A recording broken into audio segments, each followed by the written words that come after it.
Hi friends, welcome to Rasathi kitchen. இன்றைக்கு ஒரு fresh juice தான் செய்து காட்ட போகிறேன். எப்படி வீட்டில் செய்கிறேன்ட்டு. அதுக்கு honey melon, kiwi, red apple, green apple, lemon எல்லாம் எடுத்து சின்ன சின்னதாக கட் பண்ணி ஃப்ரூட்ஸ் அடிக்கிற பிளெண்டர் கப்பில் போட்டு நல்லா தண்ணி விட்டு அடிச்செடுத்து இந்த ஜூஸை மட்டும் வடிச்செடுங்க.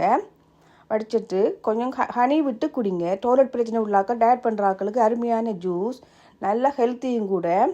நீங்கள் சின்ன ஆக்கள்லேருந்து பெரிய ஆக்கள் அனைவரும் குடிக்கலாம். உடம்புக்கு அவ்வளோ நல்லம்.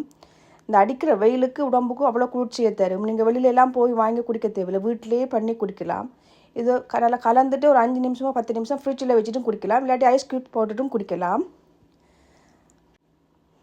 அடிக்கிற வெயிலுக்கு இது அருமையான ஜூஸ். நீங்கள் வீட்டிலே ட்ரை பண்ணி பாருங்கள். நீங்கள் கடையில் வாங்காமல் வீட்டிலேயே இருக்கிற பழங்களை கொண்டு அடித்து குடிச்சிங்கன்னா அவ்வளோ நல்ல. கடையில் வாங்குறது அவ்வளோ ஹெல்த்தி இல்லை. இந்த ஹெல்த்தியான ஜூஸை நீங்களும் வீட்டில் செய்து பார்த்துட்டு எனக்கு கமெண்ட் பண்ணுங்கள். நன்றி, வணக்கம். அடுத்த வீடியோவில் சந்திப்போம்.